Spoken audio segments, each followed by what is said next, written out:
Road to 100 million coins, episode 1 for Madden 25 Ultimate Team. I know this series is being brought to you guys a little bit later in the year that I liked, but I felt like there was something missing on my channel, and this series and this content is going to be very similarly structured to my No Money Spent series that I used to do back in Madden 22 mainly, and a little bit of Madden 23. How this is going to work: I'm going to upload at least one video per week, potentially more than that if there's a lot of stuff going on. And really, I'm going to just recap, what I've done with my account over the past few days, over the past week, when it comes to recapping investments, how I did in Gauntlet, what I'm doing in head-to-head events, how I'm upgrading my lineup, and what abilities I'm running. It's going to go over really every single thing I do in Madden 25. And I know it's late February, I'm not starting from zero, right? This would mainly be No Money Spent, probably episode 45 or 50, but again, I want to show you guys the progress that we go from, wherever we're at right now to 100 million coins liquid, because usually I hit that a bit earlier in the year, but some circumstances, aka MCS, upkeeping a competitive lineup throughout the year, in my opinion, has lost me 30, 40, 50 million coins. You guys know how, I would say fluctuating the LTD market is. I will have multiple LTDs on my team, to compete for a weekend, and they'll all be 3 million coins. By the end of the weekend, they're 1 million coins, and I'm out 6, 7 mil, right? Just from a few days of playing the game. But let's actually now go to MUTGG. So we have a starting point, of where my account is right now. Currently, we're hovering just at around 70 million coins account value. So no, that's not really 70 million coins liquid, because it does take into account, right, some BNDs and their full value. So I would probably say I'm somewhere in the mid 60s. So we still have, 30, 40 million coins to go with a few months left in the Madden 25 season. And yes, even though I just mentioned that upkeeping a competitive team throughout the year has lost me a ton of coins, what I do not want to do is end up just selling my entire team and only really doing market work to build this up to 100 mil. So no, I'm going to be maintaining, one of the best teams in the game on a day-to-day basis. I still play in money tournaments daily. I'm still going to play the Gauntlet. And like I said, I'm still going to play head-to-head, top 100 ranked. I'm going to show you all that progress and show you me trying to maintain, upkeep a competitive team, but while also working the market and trying to hit that goal of 100 million coins. So let's get things started and recap my most successful investments from this past week, starting out with Ultimate Legends. Ultimate Legends, right? Pretty new promo, right? It's only been going for a few weeks. We cashed out last week in the 93 overall Ultimate Legend market. Crashed. There was an offer. The new Ultimate Legends, I wouldn't say were bad, but they weren't, S tier, A tier legends. They were a bit boring, right? Kevin Mawai is a center, but O-linemen are some of the most successful investments, or, markets you can invest to every single time. People always need O-linemen, and EA, very rarely actually drops high overall offensive linemen consistently, right? If you get or you see a right guard release in the game, more than likely you're not going to see a right guard at that same overall or higher for at least a month. So it gives you some security, into having your offensive linemen. They have good abilities, they're a meta player, they're going to hold their value pretty well, and that's what I focused on and targeted with Ultimate Legends this past week. I ended up picking up around 70 to 80 93 ULs, an average price of 85 to 90,000 coins. Turned around later in this week and built the sets of Chris Hinton and Kevin Mawai. To give you a market estimate of how much that cost, again, it's around 460, 470k to build these sets. I end up selling these two players on average for around 615k, making me, 90, 80k after tax on each individual set. I was able to do probably 15 in total. I don't know if that number's correct. 5 divided by 80, whatever it is, right? I was able to do around probably 15 sets, so profit there was absolutely amazing. A little bit later and earlier on this week, we dabbled a bit into the AKA market, with the most successful investment being 92 AKAs, which I was picking up for the low 60s, mainly the mid 50s, I would say. Ended up buying around, I would say, 30 to 35 of them total. Flipped them into a Joe Alt set. Again, another offensive lineman. And I was able to build the set for around 245k, 250k on average. Because again, you only need 3 AKAs for this set. And again, those AKAs bought for around 55 to 60k. Then bought some other base 92 overalls just actually this yesterday for around 35 to 40k. Reduxes were really cheap. And again, that equals out to around 250k. Joe Alt, on the other hand, now has been selling for 390 to like 415k, you know, making me a cool 110, 115k per Joe Alt. And well, I was able to do, I think, 8 or 9 of him, almost 1 million coins off of just simply 92 AKAs alone. We went into some other overalls and AKAs, but they haven't panned out just as successful as that. But again, Joe Alt been an absolute moneymaker. We kind of knew also that with the Combine leaks and announcement, we weren't getting a center, a left tackle, and a right tackle. So I was very confident in investing really in those 3 positions, whether it was Ultimate Legends or AKAs, and they made us some really, really good coins this week. And I'd say my last investment of the week isn't really an investment, but more so a flip. I was kind of taking advantage of when Combine got revealed, we thought we were getting the greatest promo of all time, the greatest cards of all time.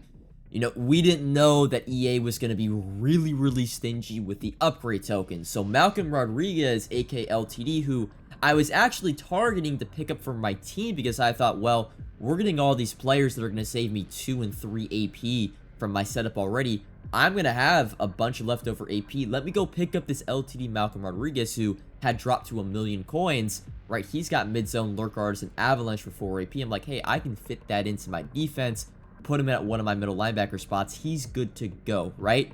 Well, again, Combine happened, realized I can't save all that AP unless I want to spend money for the upgrade tokens. People, though, also saw that too, and, you know, Malcolm Rodriguez actually went up from 1 million coins, and he's going for around 1.5, 1.6 mil. I'm trying to sell him for around 1.7 mil, being a little bit greedy, but his supply is so low, I think I can eventually get a sale. Something also I was doing a bit of yesterday, and I think I'm going to do probably a bit this weekend, is mystery packs. One of my investments that I wouldn't necessarily say failed, but really didn't do anything at all was the any 93 market, right? I was, you know, prepping a little bit for Combine, hoping the 93 Combine players wouldn't be that expensive. Turned out they were around 200k. So the any 93 market, which I was picking these cards up anywhere from 85k to 80k, probably an 82k average, I would say. They essentially have not moved on the market. They saw a little bit of a spike when Combine got announced, but again, once 93 Combines ended up being 200k, the market for any 93s was essentially useless because nobody was completing sets for 96 Combine champions. But what I was able to do with some of these cards is quick sell for training because they're around the cheapest training at a high overall at around 1.8, 1.9 per, which isn't bad. Puts the mystery pack at around 9 to 10,000 coins. And well, I didn't do a ton of mystery packs on stream the other day. We did around, I would say, 500k, give or take 400, 500k training. And I did get some pretty good pulls. I pulled 2 84 overall coin quick sells, which quick sold for 143k each. I also pulled a 94 case Keenum. And the main reason why I was doing the mystery pack was the 87 overall market was highly inflated because of a Combine set and Combine objectives in game. 87 overalls, which would probably normally go for 6, 7, 8k. We're going for 15,000 coins yesterday. We're still going for around 12,000 coins today. And if you open up mystery packs, you'll know you get a core base of overalls between 84 and 87 overall. And whether you're selling 87s individually or taking the lower overalls and finding a way to build up to 87s, it was a way to open up mystery packs and really probably make a slow profit. And then when you ever hit those big pulls, whether it's a coin quick sell, a high overall card, you know, you feel pretty good. And I 100% don't know the exact profit I made from mystery packs yesterday, but I definitely gained from quick selling my 93s and opening them up. Let's hop into my lineup though and talk a little bit about gameplay and my team. My team, fairly expensive, although with the Combine release, I'm not gonna lie, I haven't picked up, you know, any of the LTDs. I've actually only bought, I think, 3 Combine players in Kyle Long, Amari Barno, and Patrick Peterson. Amari Barno and Kyle Long I was able to pick up for around 500k, and they're really, I think, you know, 2 of the best Combine players we got for part 1. Patrick Peterson is an ultimate champion. He's probably the best overall card we got for part 1, right? I'm able to rock deep outzone KO, mid-zone KO, and pick artist on him for 2 AP, when normally that would cost me 4 AP, you know, on the likes of John Lynch or a Jalen Watson from the Super Bowl promo. So saving me 2 AP there is really, really good. I don't know who I'm going to use my upgrade tokens on. I believe we're able to get 2 upgrade tokens at the time of this recording. You can get 1 through the field pass that you can actually unlock right now. There's enough objectives out. And the other one we're supposed to be getting tomorrow from this recording, Saturday, through training. As of right now, just including Part 1 players, at least one of my tokens would be going to Malcolm Jenkins, although I'm a bit hesitant to buy him because we know the players we're getting, I believe, 4 more defensive backs, right? We're getting Isaiah Simmons, Byron Jones, Jalen Ramsey, and Amani Hooker. And since I only have 2 tokens, if one of those players is the same card as Malcolm Jenkins, but he's a non-LTD, I'd rather just buy that card and save some coins. So we'll see. Let me know down in the comments what tokens or what players from the Combine promo you're going to use your tokens on and really make them superheroes in game. And no, I'm not going to go out and buy, you know, any of the packs. We are no money spent. We're still no money spent. We'll forever be no money spent. We don't like giving money to EA Sports. But yeah, that's my offense. That's my defense. I wouldn't say it's outdated. It's still an absolute god squad, but I have not added a lot of the new Combine players. I've been trying to, you know, manage. I have some BNDs and Joe Tooney, Will Shields along my offense, as well as Devin Hester. It's funny enough, my 2 most expensive players on my team actually don't play for me, which would be Reggie White and Emmitt Smith, the 96 overall LTD Team Diamonds. I have them because, well, they boost 4 really important players in my team, and Herb Adderley, Ray Nitschke, and both the Deion Sanders. Yeah, I don't play Emmitt Smith. I don't play Reggie White in-game. I want to say they're going each for around 3 to 5 million coins. I definitely have had some internal discussions with me and my brain about when I want to move off these players. It's just so hard, right? Getting a permanent +1 speed boost to certain players on certain theme teams is just, it's a cheat code. And when you have the coins to have that or to spend that, you're gonna do it. So we'll see. Reduxes for 96 overalls is probably gonna be when I move off those cards, but that's not gonna be for a few weeks. But that's my lineup. I guess I'm not going to go over abilities too much. I'm going to upgrade my team a bit this weekend, and then I'll probably give you an updated lineup with all the abilities I am running. As for my plan this weekend, of course, I can't really go into too much detail about what I'm doing investing. That is still Coin Bible exclusive. But again, in this series and in this content, I'm going to recap, you know, how my investments did, if you're curious about that. But again, if you want my day-to-day, what I'm doing, you know, every single day from mystery pack to investments, the Coin Bible is going to be where it's at. Link to that is always in the description. But what I'm actually going to be focusing on this weekend is more so gameplay oriented mode. So there's a few things actually. First one up is top 100 rank. That actually expires tonight or tomorrow morning. And yes, if you actually look at my record, if you've been watching me on Twitch, you'll probably be like, damn, you have so many losses. You just had a very good record. What happened? You know, I may or may have bent the rules a bit. This is a very popular thing to do, right? I'm not one of a kind that does this, but I definitely have quit out and won some games versus the same opponent. My record before the win-loss sequence was around 50-9 or 55-60-9, so I would have gotten top 100. I just needed like another week of playing the game. Straight up, I only started the top 100 grind last week, and you know, as a content creator, there was just a lot of stuff to do over the past few days. I wasn't able to grind rank that much, but we're just outside the top 100 right now. It's only going to take us like 5 or 6 wins, and we should be there. I'd probably say the ranking points is going to end somewhere in the mid 4.9s for top 100. Of course, if you don't know, the top 100 rank reward this session is Calvin Johnson.